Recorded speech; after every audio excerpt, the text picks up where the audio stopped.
யாழ்ப்பாணத்துல பெரிய அளவு வெள்ளம் போடுற இடங்களுக்குள்ள இதுவும் இருக்குது.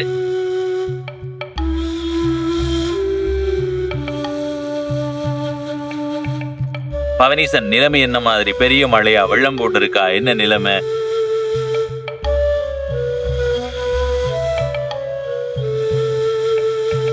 பதிவுக்கு வரும்போதுதான் வருது, இவ்வளவு நேரம் மழை வரையில.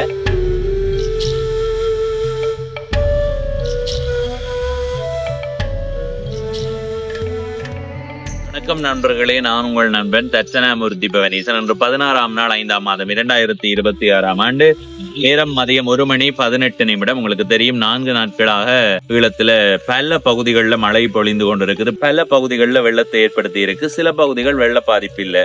உதாரணமாக எங்களுடைய ஊரை எடுத்துக்கொண்டா, நேற்று காணொலி போட்டிருக்கேன், போய் பாருங்க. எங்களுடைய வாழை தோட்டம் எல்லாம் பெரும் மழை பெய்தா வெள்ளக்காடா இருக்கும். ஆனா இந்த மழைக்கு வெள்ளம் போடையில இருந்தாலும் வெவ்வேறு இடங்கள் எப்படி இருக்குன்ற ஒரு எதிர்பார்ப்பு உங்கள் மத்தியிலே இருக்கும். அந்த அடிப்படையில ஈழத்துல மழை பெய்தால் அதிகமாக வெள்ளம் போடுற இடங்களுக்குள்ள வாதரவத்து என்ற ஊரும் இருக்குது. இப்ப வாதரவத்து என்ற ஊருக்கு போய் அங்க எப்படி இருக்குன்றதை உங்களோட பகிர்ந்து கொள்ள போறேன். நான் வரும்போது மழையே இல்லை, இப்ப மழை வந்துடுது, திரும்பவுமே வந்துடுதுன்ற ஒரு கவலை வந்திருக்கு. ஏன்னா நாங்க பதிவுக்கு வரும்போது தான் வருது, இவ்வளவு நேரம் மழை வரையில. இப்ப நாங்க இதால பயணம் செய்து சரி மக்களே, எங்களுடைய பயணத்தை தொடங்குறோம். இப்ப நாங்கள் பயணம் செய்யற வீதியை பார்த்துட்டு மழை பெய்தாண்டு யோசிப்பீங்கள். ஆனா பெரிய மழை பெய்து கொண்டுதான் இருக்குது.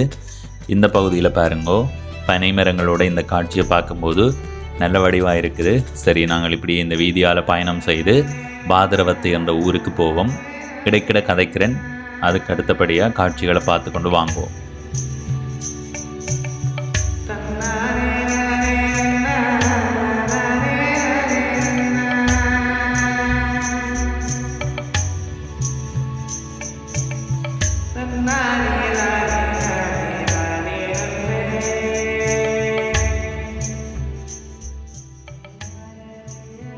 இப்போ மழை கொஞ்சம் கூடவா துமிக்கிற மாதிரி தெரியுது.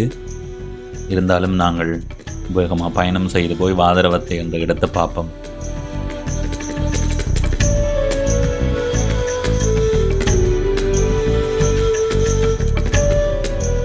பெரிய மழை பெய்கிற நேரத்தில் இந்த பகுதியால் போகும்போது இந்த இடம் வெள்ளக்காடாக இருக்கும்.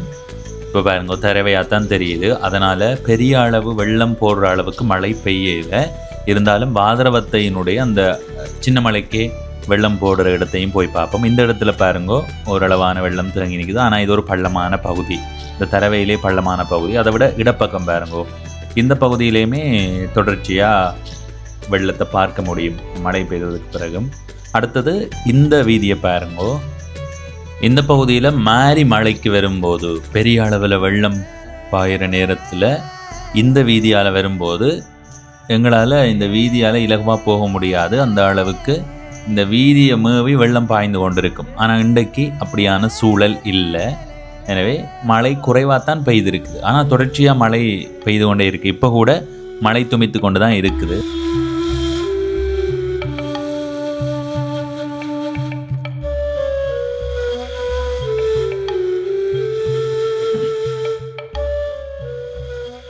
இப்போ நாங்கள் தேரம்பிள்ளையார் கோயில் அடிக்கு வந்துட்டோம். பெரிய மழை பெய்து வெள்ளம் போட்டு கேணியெல்லாம் நிரம்பி இருந்தால் இந்த பகுதியில் நிறைய நீச்சல்காரர்களை பார்க்க முடியும். இந்த பகுதியில் பாருங்க, தூரத்தில் நீர்நிலைகளை அவதானிக்க முடியுது. இதில் உயரமான பகுதி இருக்குல்ல, இப்போ நான் ஏற போகிற பகுதி, இந்த பகுதியை தவிர மற்ற பகுதிகளில் வீதியை மேவி வெள்ளம் பாயும். இப்போ நாங்கள் இப்போ இதுலேருந்து இறங்கினா வெள்ளமாக தான் இருக்கும். இப்போ இந்த காட்சியை பார்த்தீங்களா, அவ்வளவு வடிவாக இருக்குது.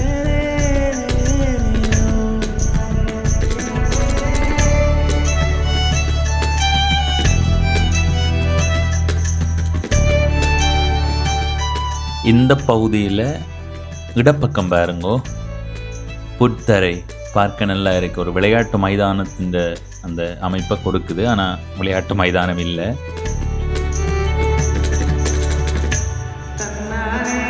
இந்த வீட்டு பகுதியை பார்த்தீங்களா, வீடு இருக்கிற சூழல், தென்னை மரங்கள் நிறைய நிற்குது இந்த காணிக்குள்ளே.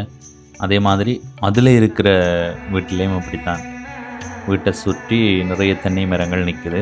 சரி, நாங்கள் இப்படியே பயணம் செய்வோம்.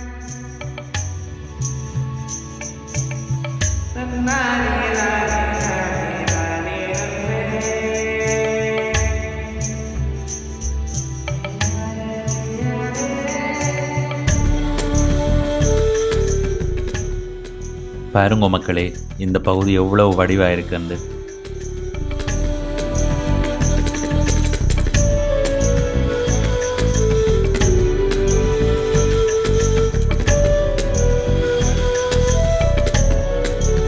சரி, இந்த சந்தையால் இடப்பக்கம் திரும்பி இப்படியே பயணம் செய்வோம்.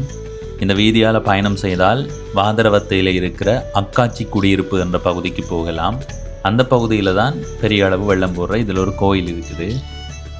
அடுத்தது இப்போ நாங்கள் பயணம் செய்கிற வீதியில் இந்த பக்கம் வெள்ளப்பக்கம் சில பகுதிகளில் வெள்ளம் தேங்கி நிற்குது. சாதாரணமாகவே பள்ளமான பகுதிகளில் வெள்ளம் நிற்கும். ஆனால் அதை தாண்டி இந்த பகுதிக்கு வரும்போது இந்த இடத்துலையுமே தூரத்தில் பாருங்க பெரிய அளவு வெள்ளம் நிற்குது. இது அப்படியே தொண்டைமானாறு பாலமூடாக கடலோடு போய் கலக்கிறது. உங்களுக்கு தெரியும் என்று நான் நினைக்கிறேன். வெள்ளை பாலத்தூடாக தொண்டைமானாறில் போய் சேரும். நல்லா இருக்குது. இந்த இடத்தையும் பாருங்க.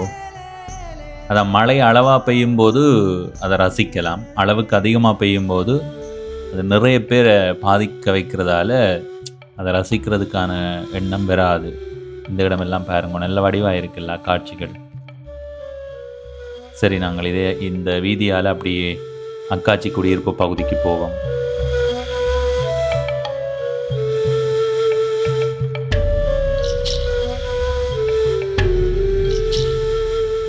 சரி, நாங்கள் இப்போ அக்காச்சி குடியிருப்பு பகுதிக்கு வந்துட்டோம். இந்த பகுதியில் பெரிய அளவு வெள்ளம் போடும். இதில் ஒரு கொஞ்சம் தூரம் போனாலே வீதி நிரம்பி வெள்ளம் தான் நிற்கும். ஆனால் இன்றைக்கு வெள்ளம் குறைவாக இருக்குது. ஆனால் இதில் ஒரு வீடு இருக்குது பாருங்கோ. இந்த வீட்டுக்கு முன்னுக்கு வெள்ளம் இருக்குது. இதை பற்றி நான் ஒன்றும் சொல்லலை. அடுத்த கட்டமாக கடந்து போவோம். இந்த இடத்த பாருங்கோ, வெள்ளமாக இருக்குது. மாரி மலைக்கு, அதாவது இந்த தித்வா புயல் நேரமெல்லாம் இதால் வரும்போது வீதியை மூடி வெள்ளம். இந்த பக்கம் இதால் போன வெள்ளமாக தான் இருக்கும். இதில் மக்கள் குடியிருப்பு இருக்கிற பகுதிகளில் பள்ளமான நிலம். இந்த மற்ற பக்கம் இருக்குல்ல, இந்த பக்கம் பள்ளமாக இருந்து மக்கள் குடியிருக்கிற பகுதியை கொஞ்சம் மண் போட்டு உயர்த்தினா மக்கள் குடியிருப்பில் வெள்ளம் நிற்கிற விகிதம் குறைவாக இருக்கும்.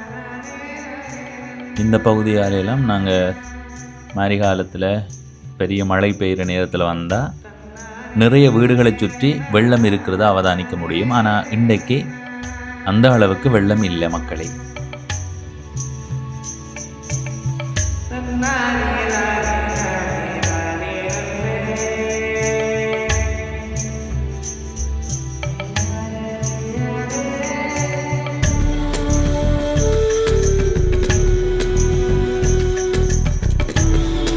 சரி, நாங்கள் இப்போ பயணம் செய்து வந்து நிறைவடைந்திருக்கிற இந்த வீதிக்கு அடுத்த கட்டமாக பாருங்க, தரவை இருக்குல்ல. பெரிய அளவு மழை பெய்யும் போது இந்த பகுதிக்கு வந்தால் இந்த இடத்துக்கு கூட வர முடியாது. அந்த அளவுக்கு வெள்ளமாக இருக்கும். இருக்குங்கால கடல் மாதிரி இருக்கும். ஆனால் இன்றைக்கு அப்படியான நிலைமை இல்லை. சரியா? இப்போ நாங்கள் இந்த இடத்துல இருந்து திரும்ப போவோம். மற்ற பக்கத்தால் போவோம். இப்போ நீங்கள் பார்த்தது அக்காச்சி குடியிருப்பு. இந்த பகுதியில் வெள்ளம் இல்லை என்றதை உங்களுக்கு நான் காட்டியிருக்கிறேன். ஆனால் மழை பாருங்க மெல்ல தூறிக்கொண்டு தான் இருக்குது.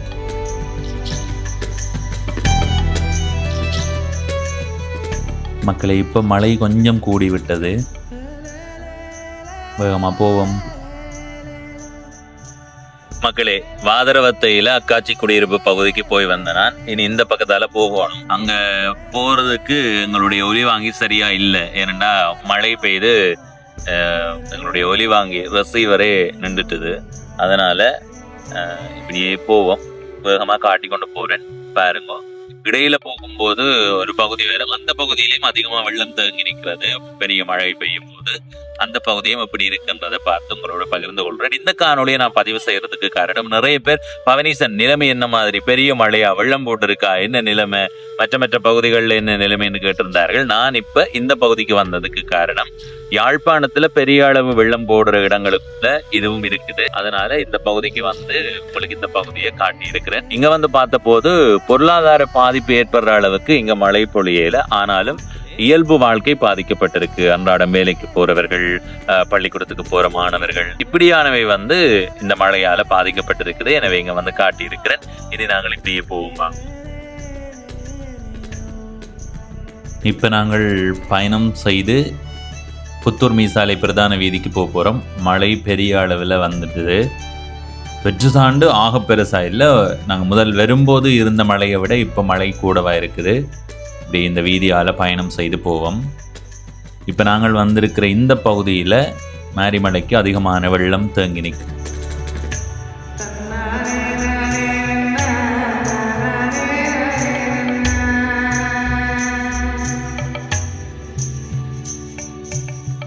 டித்வா புயல் நேரம் இந்த வீதியால் பயணம் செய்து இந்த பகுதி எப்படி இருக்குன்றதை காட்டினான். அந்த நேரம் காணொளி பார்த்தவர்களுக்கு தெரியும் இந்த பகுதி எவ்வளவு வெள்ளமாக இருக்குமெண்டு. ஆனால் பாருங்கோ, நிலத்தை நினைக்குது மழை. அதை விட பள்ளமான பகுதிகளில் வெள்ளம் நிற்குது. அதை தாண்டி மேட்டு பகுதிகளுக்கு டித்வா புயல் நேரம் இந்த வீதியை மேவி வெள்ளம் பாய்ந்து கொண்டு இருக்கும். ஆனால் இந்த நேரம் மேவி பாய்கிறது குறைவாக இருக்குது. ஆனாலும் மழை பெய்திருக்கு, இல்லையண்டு இல்லை. மக்களினுடைய அன்றாட இயல்பு வாழ்க்கை பெரிய அளவில் பாதிக்கப்பட்டிருக்குது. வெளி வேலைகள் செய்கிறவர்களுக்கு இந்த மழை இடையூறாகத்தான் இருக்கும்.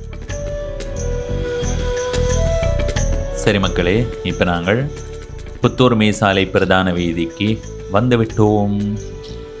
நினைஞ்சு போய்த்தாங்க. சில இடங்களை பார்த்தீங்களா நினையாமல் இருக்குது. நாங்கள் இப்படியே வீட்டை போகிறோம். இந்த காணொளியை முழுமையாக பார்த்தவங்களுக்கு நன்றிகள். இதுவரை பவனீசன் என்ற இந்த யூடியூப் தளத்தை சப்ஸ்கிரைப் செய்யாதவர்கள் சப்ஸ்கிரைப் செய்து பக்கத்தில் இருக்கிற மணிபுத்தன் பெல் ஐக்கானை அழுத்தி இணைந்திருங்கள். அப்போ தான் நான் போடுற ஒவ்வொரு காணொளியும் உங்களை வந்து சேரும். நன்றி, வணக்கம்.